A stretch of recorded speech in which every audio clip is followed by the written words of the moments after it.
DJ বাপি presentation. বেশ কিছুদিন যাওয়ার পরে মাতৃকর্ম শ্রাদ্ধাদি সবকিছু কর্ম করে নি, যেই গিয়ে দুবেলা দুমুঠো অন্ন সেবার জন্য রানীদের কাছে ডেকে বড় রানী, মেজ রানী, ছোট রানী সোহাগ করে মহারাজকে কাছে বসিয়ে যেই অন্ন দেন, ভক্তমণ্ডলীগণ, আমার বাবারা, ভক্তবতী মায়েরা, ওই অন্নটা যেই গ্রহণ করেন, কোন প্রকারে যেই অন্ন গ্রহণ করেন, অন্নটা গ্রহণের সাথে সাথে অন্নটা ভিতর থেকে উদ্গার হয়ে বাহিরে বেরিয়ে আসে। এই হলো অন্নশূল ব্যাধি। অন্ন সেবা করার পরে অন্নটা ভিতরে আর থাকছে না, হজম হচ্ছে না, উদ্গার হয়ে বেরিয়ে আসছে। একদিন, 2 দিন, 3 দিন, দেখতে দেখতে এমনি করে দিন যা অন্নশূল ব্যাধির জ্বালা সহ্য করতে পারছে না। মহারাজ সহ্য করতে না পেরে একদিন গভীর রাত্রিতে রানীদের কাছে কিছু না বলে শয্যা ত্যাগ দিয়ে বনের মধ্যে চলে যাচ্ছে। আর বনের মধ্যে চলে গিয়ে শুকনো শুকনো কাষ্ঠ চয়ন করেছে। কাষ্ঠ নিয়ে একটা চিতা সাজিয়েছি। চিতাটা সাজিয়ে গো মা, চিতাটা সাজিয়ে কি করলেন, পাথরে পাথরে ঘর্ষণ করে আগুন তৈরি করেছে। আগুনটা নিয়ে ওই চিতাটা ধরিয়ে দিয়েছে। আর চিতাটা যেই দাউ দাউ করে জ্বলে উঠল, চিতার সম্মুখে দাঁড়িয়ে কে যেন স্মরণ করিয়ে দিল, ওরে একবার অন্তত ভেবে দেয়, যার জন্য তোর মা স্মরণ করতে করতে মরে গেল, নিজের মাকে চিনলি না, নিজের মনকে বারবার প্রশ্ন করছে, ওরে পাপিষ্ঠ রাজা, যে জীবনে বেঁচে থেকে নিজের মাকে চিনতে পারলি না, সে জীবনে বেঁচে থেকে আর লাভ নেই। এই দেহটাকে আগুনের মধ্যে পুড়িয়ে, ওই আগুনের মধ্যে পুড়িয়ে আমি শেষ করে দিতে চাই। আর এই কথা বলতে বলতে চিতাটার সম্মুখে এক প্যাক করে এগিয়ে গিয়ে গিয়ে গিয়ে যেই এগিয়ে গেল, কে যেন মনের মধ্যে জাগিয়ে তুলল, ওরে যাকে কখনো ডাকিসনি তাকে একবার তুই ডেকে দে। মনে মনে চিন্তা করলো, জীবনে তো শেষ হয়ে যাব, কিন্তু যে নাম স্মরণ করে, যে নাম আশ্রয় করে আমায় মা চলে গেলেন, যে নাম আশ্রয় করে আমায় মা এতক্ষণে বেঁচে ছিল চলে গেলেন, সেই মায়ের চরণ আশ্রয় করে আমিও একবার শেষবারের মতো স্মরণ করব সেই করুণাময় ভগবানকে। কিন্তু না, যাকে কোনোদিন আমি ডাকিনি তাকে কেমন করে ডাকবো, আমি কেমন করে ডাকবো,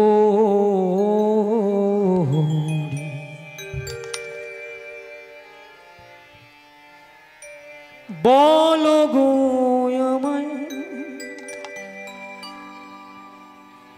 বলো গো আমায়, আমি কেমন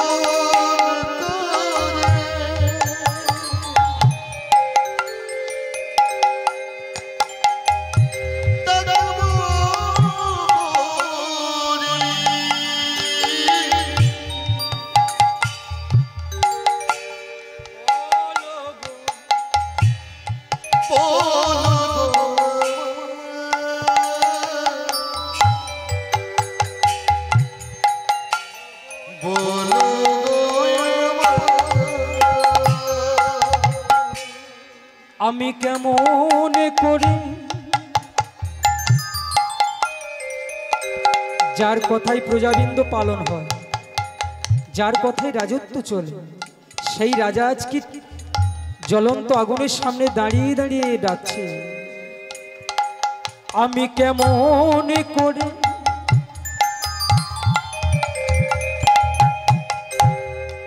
ডাকব দয়া দয়াল দয়াময় বলো গো আমায়, বলো গো আমায় আমি কেমন করে ডাকবো হরি, বলো গো তোমায়, তুমি বলো গো আমায়। আমি কেমন করে বাসব ভালো, বলো গো আমায়। আমি কেমন করে বসবো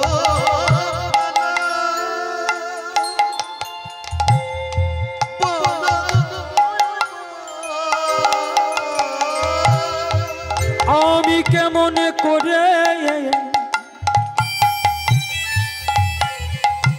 বাসব ভালো,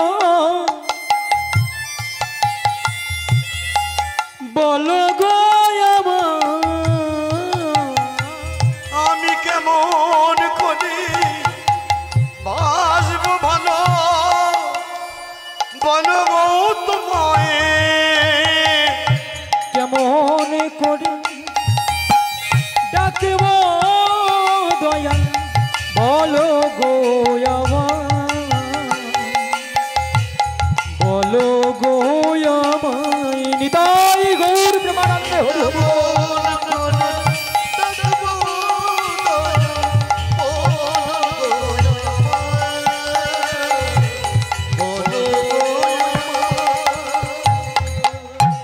ওগো তুমি নাকি দয়াল ঠাকুর, সবার দয়া করো দিন জনে, আমি পতিত রইলাম পড়ে, কৃপা করো গো গো আমারে।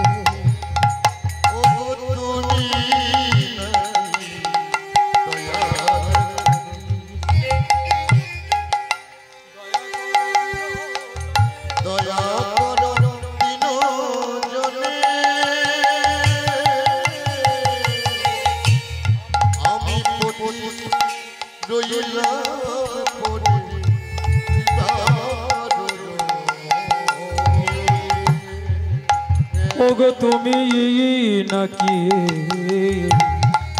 শ্রদ্ধেয় ভক্তমণ্ডলীগণ, আমার বাবারা এবং ভক্তমূর্তি মায়েরা, যে কখনো ভগবান স্মরণ করেন, সারাটি জীবন ধরে কালী নাম করে, কালী পূজা করেন, ভগবান কৃষ্ণ নাম শুনলে পরে জ্বলে পুড়ে মরে, সে আজকে দাঁড়িয়ে আগুনের সামনে দাঁড়িয়ে দাঁড়িয়ে স্মরণ করছে দয়াময়। আমি শুনেছি ওগো তুমি নাকি দয়াল ঠাকুর, সবার দয়া করো দিন জনে, আমি পতিত রইলাম পড়ে, কৃপা করো গো আমারে।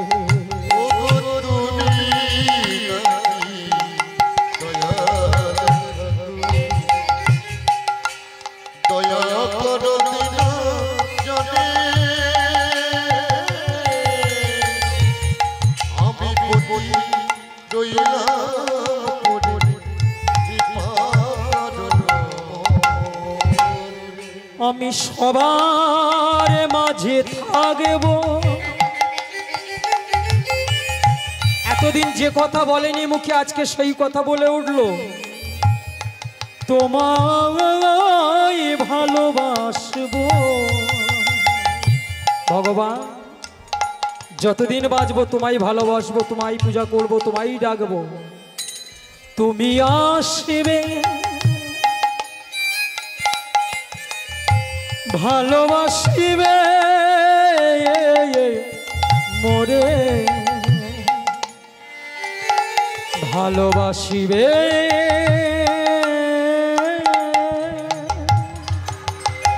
মোরে।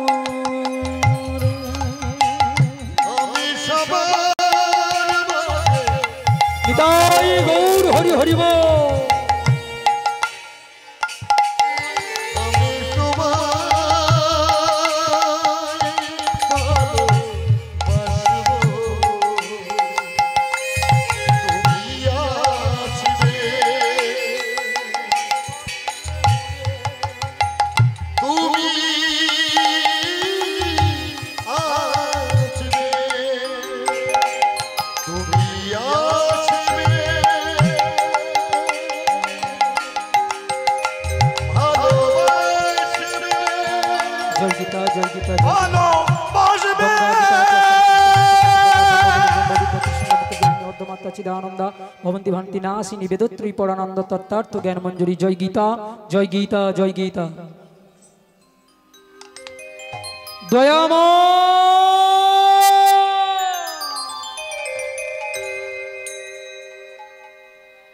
ভগবানকে স্মরণ করে যেই না আগুনের মধ্যে ঝাঁপ দিতে যাবে দৈববাণী হলো উপর থেকে দৈববাণী মহারাজ না দেহে রয়েছে তোমার মাতৃত্ব অভিশাপ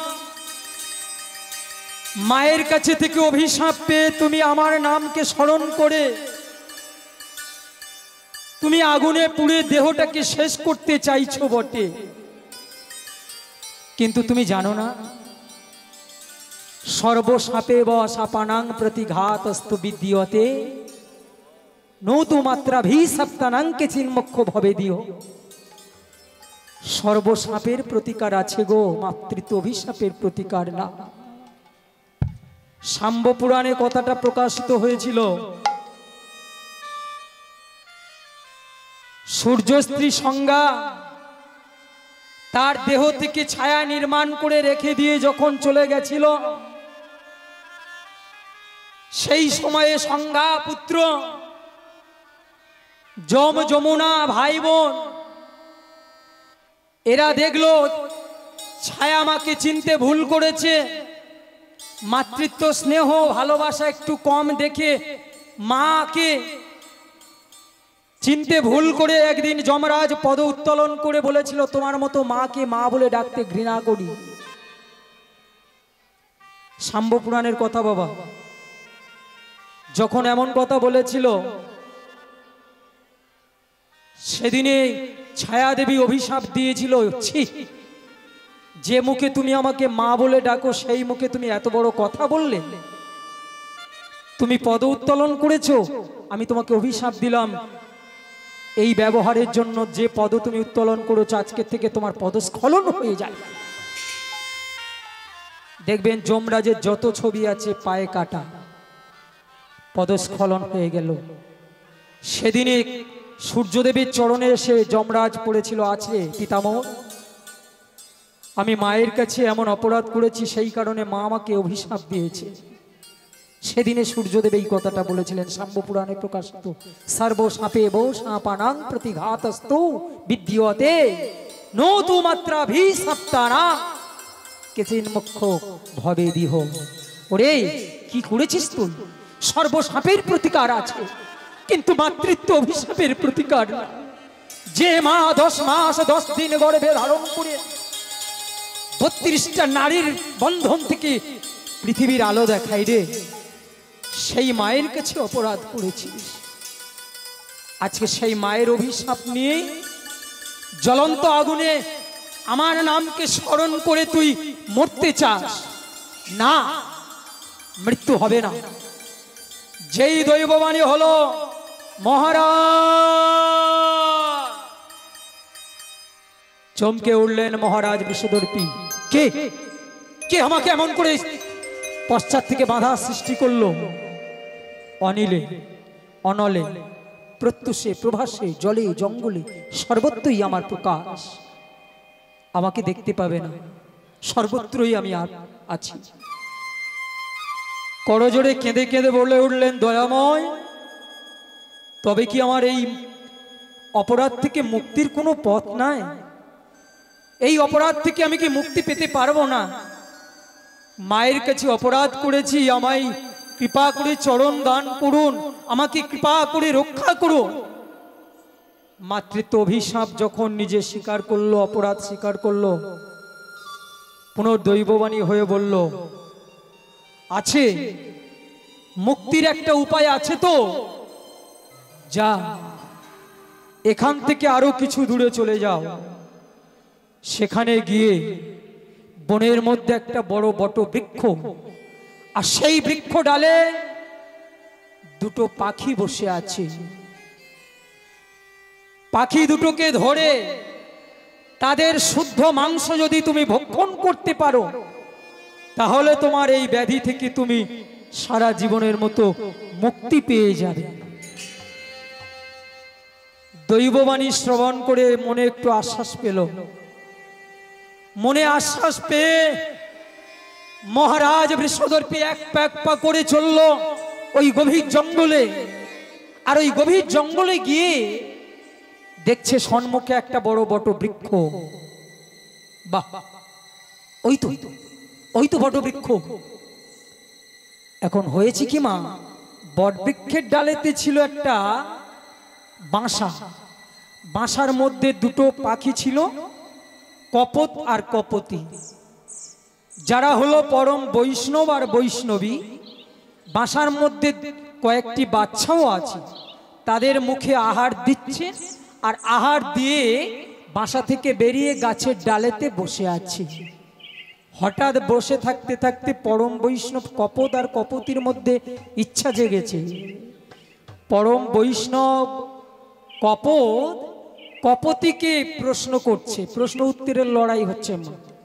কপতি, ও কপতি, এসো, বাচ্চাগুলো তো বাসায় আছে, আমরা একটু গাছের ডালেতে বসে বসে মনের কথা কই। পরম বৈষ্ণব ডেকে কপতিকে বলছেন, কপতি কহ কপতি, কপতি কহ কপতি, কপতি কহ কপতি।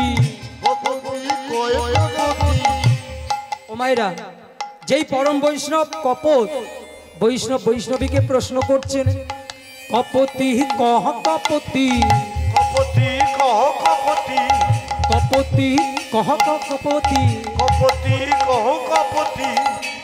ও মায়েরা, তার মানে কি বলতে চাইছি গো মায়েরা? স্বামী তার স্ত্রীকে প্রশ্ন করছেন, বলো না ও কপতি, বলো বলো বলো, সতী নারীর কটিপতি, হরি হরি বল, সতী নারীর কটিপতি, সতী নারীর কটিপতি, এ জগতে যারাই সতী, সতী নারীর কটিপতি।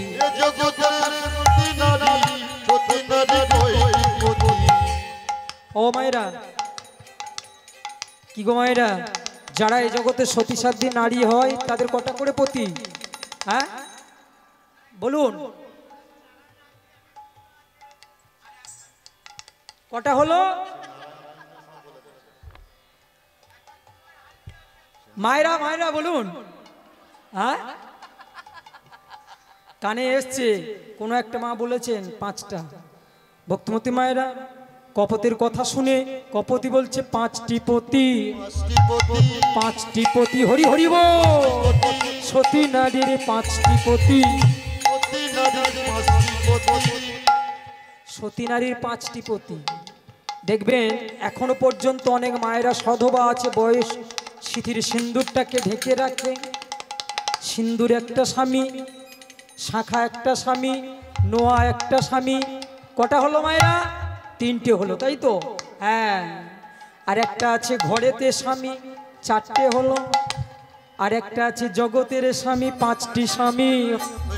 উলুধ্বনি মায়েরা, 5টি স্বামী, 5টি স্বামী, সতী নারীর 5টি পতি, সতী নারীর 5টি পতি, এ জগতে যারাই সতী, সতী নারীর 5টি পতি, এ জগতে যারাই সতী, সতী নারীর 5টি পতি। বাবা বাবা। আর গাছের তলায় মহারাজ বৃষদর্পী ধীরে ধীরে গিয়েছে, গিয়ে ও বেটা ধরার কথা ভুলে গিয়ে পাখিদের কথা শুনছে। 5টি পতি, 5টি পতি, 5টি পতি, সতী নারীর 5টি পতি, সতী নারীর 5টি পতি, সতী নারীর 5টি পতি। ওমা, যেই কথোপকথন চলছে ঠিক এমন সময় গাছের তলায় বসে বসে রাজা ভাবছে, ধরবো কেমনে, ধরবো কেমনে, ধরবো কেমনে। ধরবো কেমনে। যার যেটা মন, ওর তো চিন্তা আছে। কথা শুনতে শুনতে মনে পড়েছে, আমি দৈববাণী শুনেছিলাম, ওদের মাংস খেতে হবে, আমার ওদের মাংস ভক্ষণ করলে তবে আমার ব্যাধিটা মুক্তি পাবে, আমার ব্যাধি থেকে মুক্তি পেয়ে যাবো। ধরবো কেমনে, ধরবো কেমনে, ধরবো কেমনে। গাছের তলায় বসে পড়েছে। আর যেই বসে পড়েছে গো মা, হঠাৎ পরম বৈষ্ণবী কপতি উত্তরটা দিয়ে গাছের তলায় তাকিয়ে দেখেছে। তাকিয়ে দেখলো কি, একজন এসেছে অতিথি, মানব অতিথি।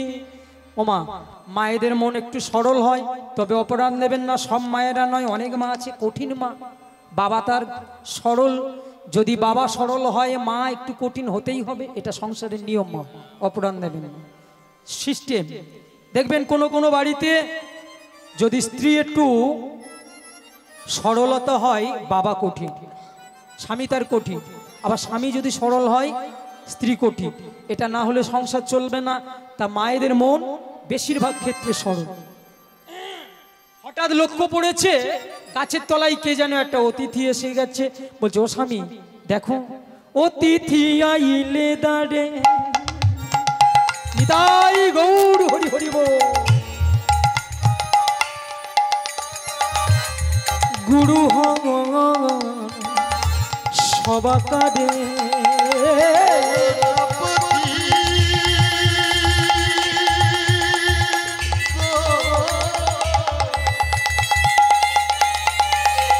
ওহে পতি দেবতা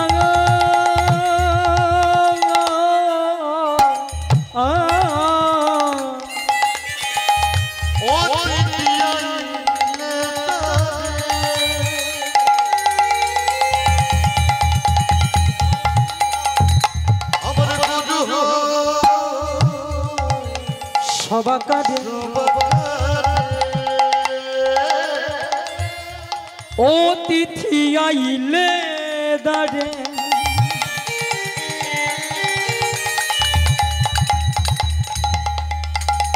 সে যে গুরু সবা কাঁদে। অতিথি আইলে দাঁড়ে, গুরু হয়ে সবা কাঁদে। ওগো স্বামী হেন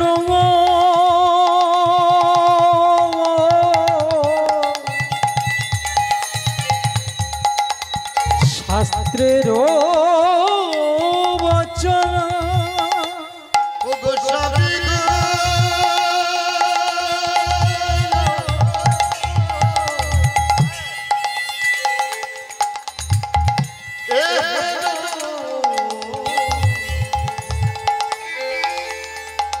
শাস্ত্রের বচন, এ হেন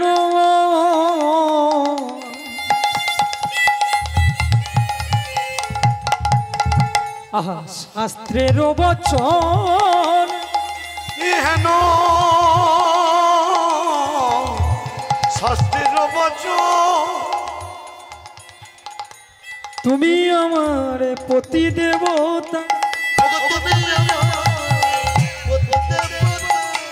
তুমি আমায় পতি দেবতা।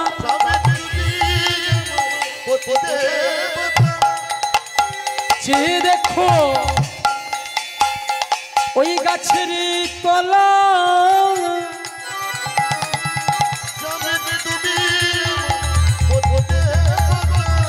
শোনো শোনো মোর এই প্রাণের কথা,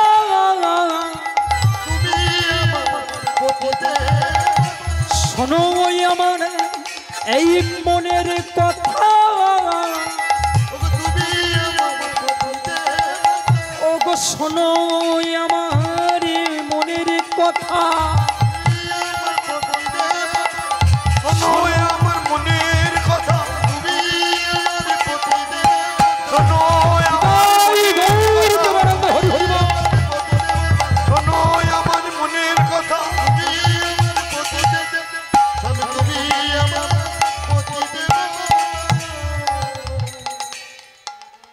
এহেন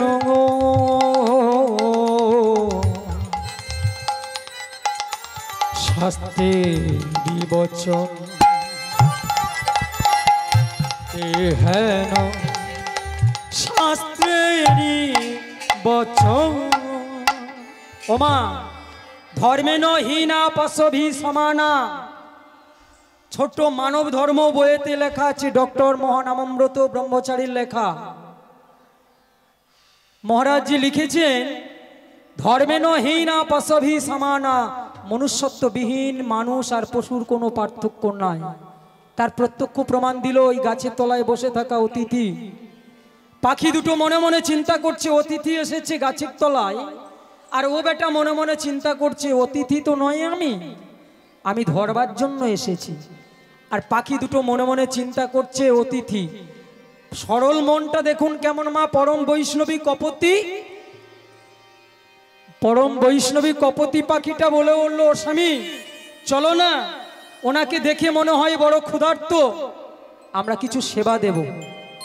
পরম বৈষ্ণব বলছে, ওর মানব অতিথিকে আমরা কি দিয়ে সেবা দেব? বলো হোক না মানব অতিথি, আমরা পক্ষী জাতি, আমরা পক্ষীকুল, আমরা কি দেবো ওকে? অন্ন ব্যঞ্জন কোথায় পাবো? বললো নাই বা পাই অন্ন, চলো না বনে থেকে ফল আনি। দুজনে মিলে ফল আর চয়ন করতে চলে গেল।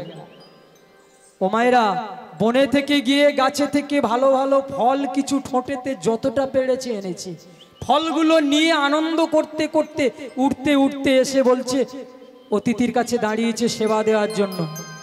ফলগুলো কাছে রেখে বলল, হে মানব অতিথি, হে মানব অতিথি,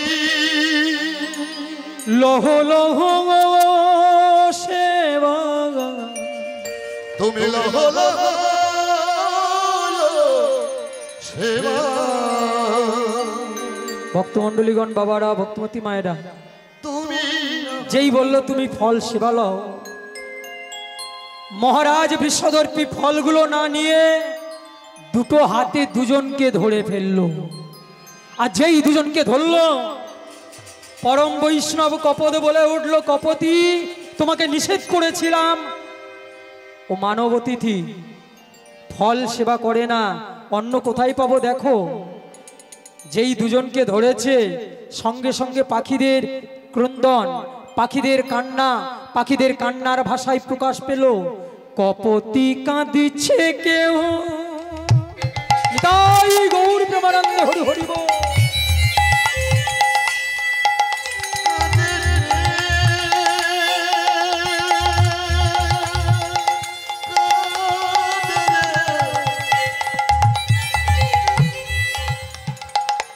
কপতি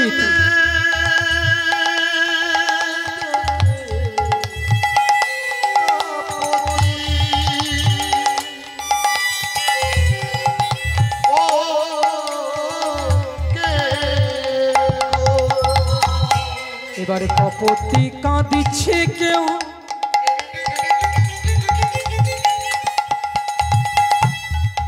শোনো প্রাণপতি,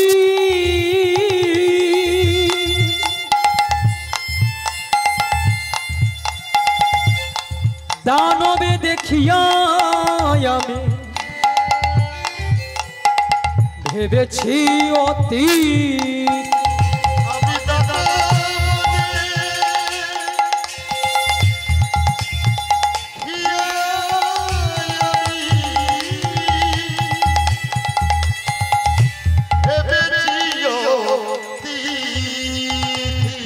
যে মানবের রূপেতে দানব এসেছে, দানব এসেছে, মানব রূপেতে দানব এসে, মানবের রূপ দানব এসেছে, আমাদের প্রাণ বধিবে বলে, মানবের রূপ দানব এসেছে, আমাদের মরবে বলে, মানব রূপেতে দানব এসেছে,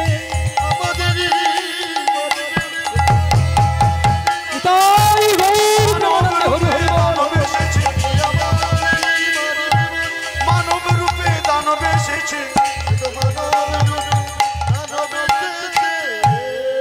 ধরলে কেন আমাদের এমন করে? বলল তোমাদের শুদ্ধ মাংস ভক্ষণ করলে মুক্তি পাবো বলে, অন্নশূল ব্যাধি থেকে। বলল অন্নশূল ব্যাধি থেকে মুক্তি পাবে ঠিক কথা, কিন্তু শিশু হত্যা মহাপাপে তোমাকে লিপ্ত হতে হবে। বরঞ্চ তুমি এক কাজ করো, আরো কিছু দূরে চলে যাও, সেখানে গিয়ে দেখবে একটা তমাল গাছ, তমাল গাছের একটা কটরের মধ্যে রয়েছে এক দেবতা, যার চরণামৃত পান করলে পরে সব ব্যাধি থেকে দূর হয়ে যায়। তার নাম কি? বনদেবতা। বনদেবতা সে যে বন দেবতা, সে যে বন দেবতা। ছুটতে ছুটতে মহারাজ জীর্ণ শীর্ণ শরীর নিয়ে ওই তমাল বৃক্ষের তলায় গেল। আর তমাল বৃক্ষের তলায় গিয়ে গোমা লক্ষ্য করলো একটা কঠোর গর্ত। সেখানে গিয়ে স্মরণ করলেন, হে বন দেবতা, কৃপা করে চরণটা বাড়িয়ে দাও। যেই বলা মাত্র তমাল বৃক্ষের কঠোর হইতে বন দেবতা একটা চরণ বাহির করে দিল। যেই চরণটা বাহির করে দিল, মহারাজ বিষদর্পী করলেন কি মা, গাছের তলায় পাতা কুড়িয়ে কুড়িয়ে একটা ঠোঁয়া তৈরি করে নিয়েছে। বাহ, ঠোঁয়াটা তৈরি করে জলাশয় থেকে একটু জল নিয়ে চরণের তলাটা ধৌত করে চরণামৃত হবে, তবেই তো মা চরণের তলাতে গিয়েছে। যাওয়া মাত্র চমকে উঠল, কি হে বন দেবতা, এই চরণটা লুকিয়ে নিয়ে আর একটা চরণ কৃপা করে বাহির করে দাও। চরণ বাহির করে দাও। ও মায়েরা, যেই বলা বনদেবতা চরণটা লুকিয়ে নিয়েছে, দ্বিতীয় চরণটা দিয়ে দিয়েছে। আর যেই দ্বিতীয় চরণ দিয়েছে, সঙ্গে সঙ্গে দেখছে কি পচা মাংস, রক্তপুঞ্জ রসে ভরা। ধীরে ধীরে যেই দাঁড়িয়েছে, পচা মাংস এক টুকরো সঙ্গে সঙ্গে জলের মতো পড়ে গেল। যেই চতুরাজা ফেলে দিতে গেল, গলে গেছে। ঘৃণাতে শিহুরে উঠল, ব্যাধি হয়েছে বলে আজকের এই পান করতে হবে। ঘরে গেল গোমা, ঘরে গিয়ে যতন করে রেখে দিয়েছে।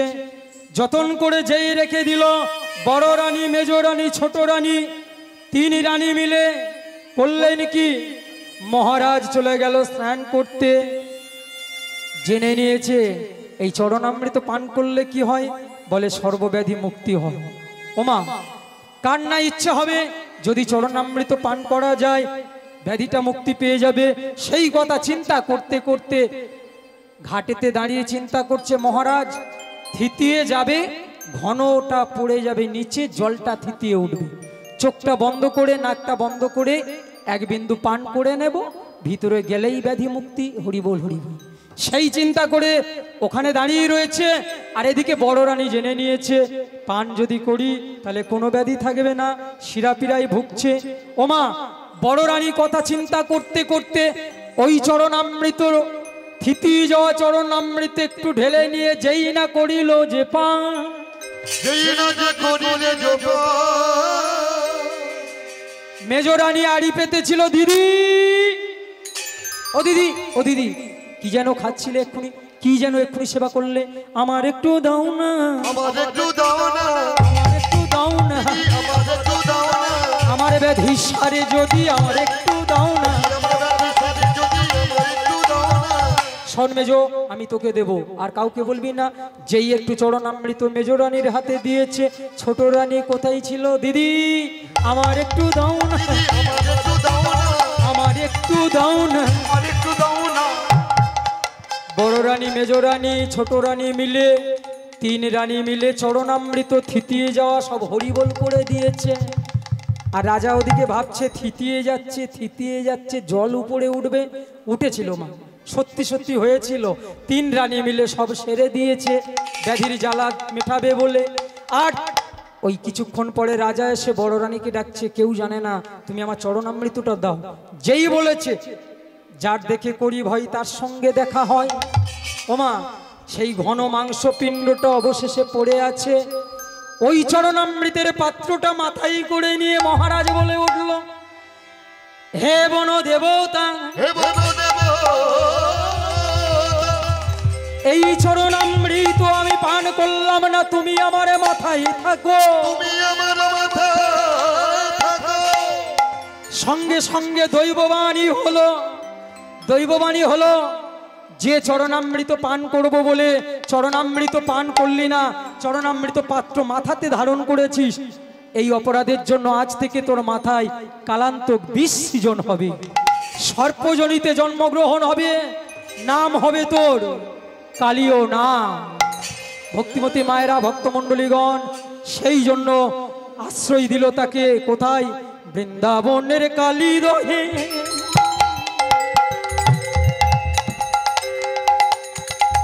এবারে শ্রী যমুনার জলে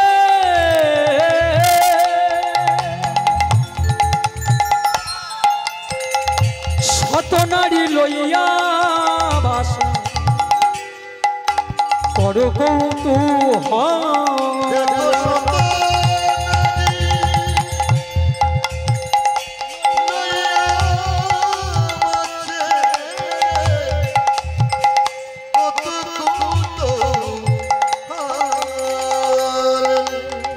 বৃন্দাবনের কালী দহে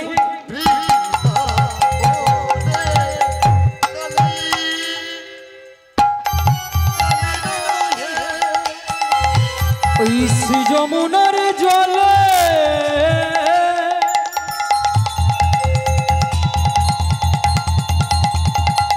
এবারে শত নারী লইয়া বাস করো কৌতূহলে।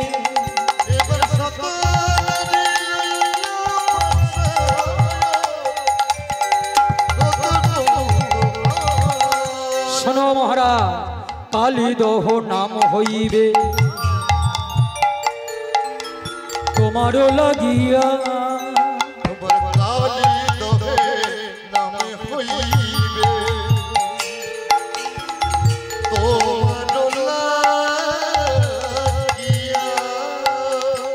কালীদহ নাম হইবে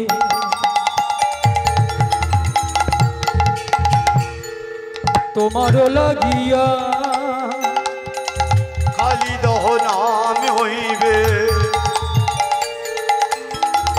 তোমার লাগিয়া। কৃষ্ণ রূপে উদ্ধারিব শিরে পদ দিয়া। উলু ধরে মায়েরা কৃষ্ণ রূপে উদ্ধারিব শিরে পদ দিয়া। আমি কৃষ্ণ রূপে উদ্ধারিব শিরে পদ দিয়া। আমি কৃষ্ণ রূপে উদ্ধারিব শিরে পদ দিয়া।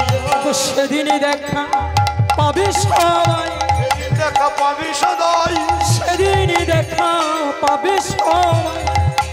সেদিন দেখা পাবে সদাই। মধুময়ী মধুর বৃন্দাবনে সেদিন দেখা পাবে সবাই, মধুময়ী মধুর বৃন্দাবনে সেদিন দেখা পাবে সবাই। নাম নামের মিলন হবে, সেদিন দেখা পাবে সবাই, নাম নামের মিলন হবে। সেদিন দেখা পাবে সবাই, মধুর শ্রীধাম বৃন্দাবন সেদিন দেখা পাবে সবাই, সেদিন দেখা পাবে সবাই। বলো প্রেম সে সবাই বৃন্দাবন ধাম কি, রাধা রানী কি, কৃষ্ণচন্দ্র কি। সেই মধুময় মধুর শ্রীধাম বৃন্দাবনে শ্রীদাম সুদাম দাম বসুদাম সবাই কালীদহের জল পান করে মারা গেছে। অন্তরে জামি গোবিন্দ আমার অন্তরে জানতে পেরে ওই কালীদহের তীরে ছুটে আসলো।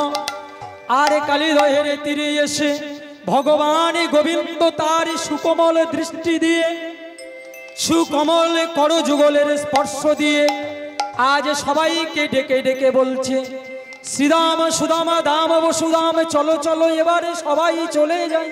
সবাই চলে যায়। আর তোমরা এমন করে ঘুমায়ো না, ভক্তিমতী মায়েরা ভক্তমণ্ডলীগণ, ভগবান যদি কাউকে ডাকে হাজার ঘুমিয়ে থাকলেও ভগবানের ডাক শুনতে পেলে তাকে উঠতেই হবেই হবেই। আর ভগবান যদি মনে করে কাউকে ঘুম পাড়িয়ে দেব তো তার চিরদিনের মতো ঘুম পাড়িয়ে দিতে পারি। নিদাই গৌর হরিবোল হরিবোল। হে ভক্তিমতী মায়েরা ভক্তমণ্ডলীগণ, ভগবান আজকে যেন দেখছে ওরা খেলাধুলা করতে করতে যেন প্রাণে মারা যায়নি, ওরা ঘুমিয়ে পড়েছে। যেই ঘুমিয়ে পড়েছে এই ভেবে ডাকলো, সবাই ধুলো থেকে উঠলো। আর ধুলো থেকে উঠে সবাই মিলে মদন গোপালের গান শুরু করলো। সবাই মিলে উঠতে বাহু তুলো, হরিবোল হরিবোল। সবাই মিলে গাইবো জয় জয় গোপাল। উলুধ্বনি একটু জোরসে, আর আমার সঙ্গে সঙ্গে তালে তালে বলবেন মায়েরা, জয় জয় গোপাল গোপাল কৃষ্ণ কানাইয়া শ্যামল সুন্দর শ্যাম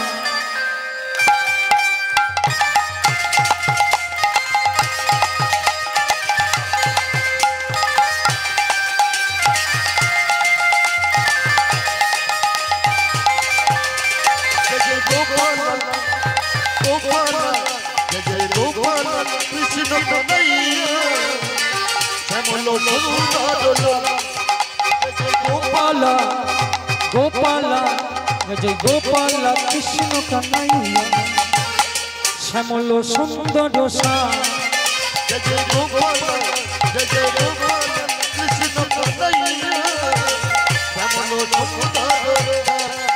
তুমি রাস বিহারী বংশীধারী রাস বিহারী বংশীধারী রাস বিহারী বংশীধারী রাস বিহারী বংশীধারী। না না না কি হয়েছে কি মধ্যাহ্নে ভোজন হয়নি নাকি মায়েরা নাকি কথাটা বড় কঠিন হ্যাঁ সবাই মিলে বলুন আপনারা ভাবছেন ওরা সুরে বলছে আমরা অসুর না সুর সবাই আছে সবার মধ্যে সুর আছে দেখবেন অভ্যাস করতে করতে আপনারাও সুরের মানুষ হয়ে যাবেন হরিনাম কারে টান মারবেন শট খাবেন সবাই মিলে বলুন করতালি দি 1 2 3 4 রাস বিহারী বংশীধারী রাস বিহারী বংশীধারী রাস বিহারী বংশীধারী রাস বিহারী বংশীধারী যশোদার নয়ন মণি তুমি রাস বিহারী বংশীধারী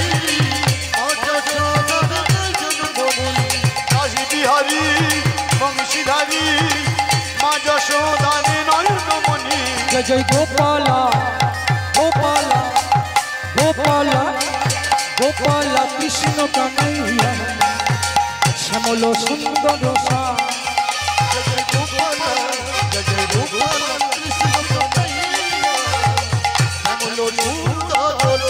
বলো রাধা রানী কি শ্যাম সুন্দর কি বৃন্দাবন ধাম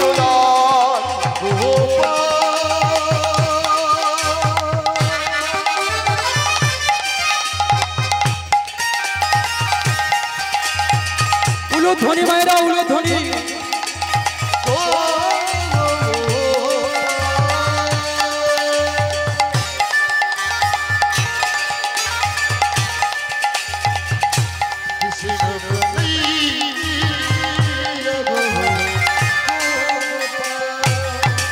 তুমি ব্রজের গোপাল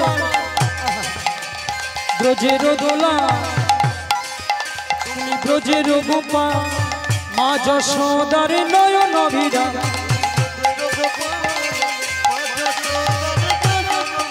তুমি যশোদা দুলা ব্রজের গোপাল ওহো যশোদা দুলা ব্রজের গোপাল যশোদা দুলা ব্রজের গোপাল বৃন্দাবনের বাতা শ্যাম শ্যাম শ্যাম সবাই বলো জয় জয় গোপালা গোপালা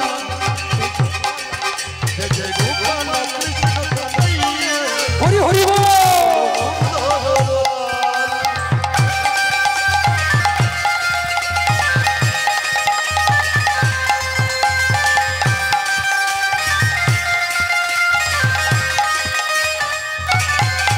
তুমি যশোদা দুলাল ব্রজের গোপাল যশোদা দুলাল ব্রজের গোপাল ও যশোদা দুলাল ব্রজের রাখা যশোদা দুলাল ব্রজের রাখাল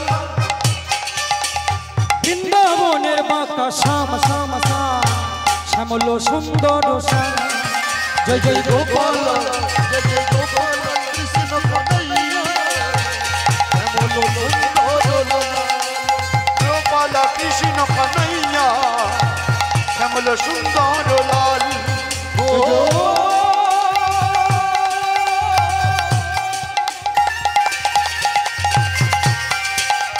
কৃষ্ণ গোপাল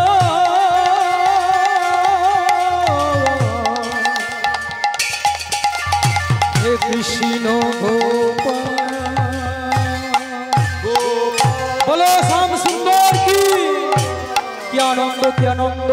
সবাইকে প্রাণ ফিরিয়ে দিয়ে ব্রজমণ্ডলী সংবাদ পেলেন, সবাই মিলে চলে আসলেন কালীদহের তীরে। আর ওই কালীদহে গিয়ে কালীয়নাগকে দমন করে মস্তকের উপরে উঠে দাঁড়ালো, পাঠিয়ে দিল কোথায়? কালীয়নাগকে দমন করে পাঠিয়ে দিল জম্বুদ্বীপে।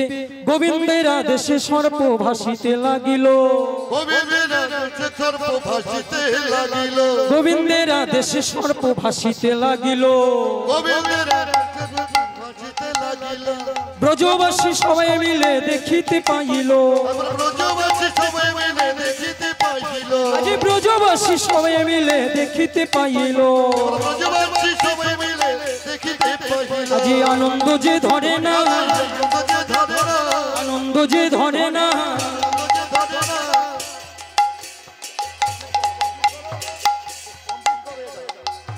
শ্রদ্ধেয় ভাগবত ভক্তমণ্ডলীগণ, চারিধারতে ব্রজমণ্ডলী সবাই দেখলেন, ভগবানকে স্তুতি করলেন, সবাই মিলে বললেন, হে গোবিন্দ, আমরা যুগল রূপে দর্শন করতে চাই। যেই না বলা, সবাই মিলে দর্শন করলেন বৃন্দাবনের মাটিতে। ও ও ও ও ব্রজেন্দ্র নন্দন কানাইয়া, যশোমতি নন্দলাল,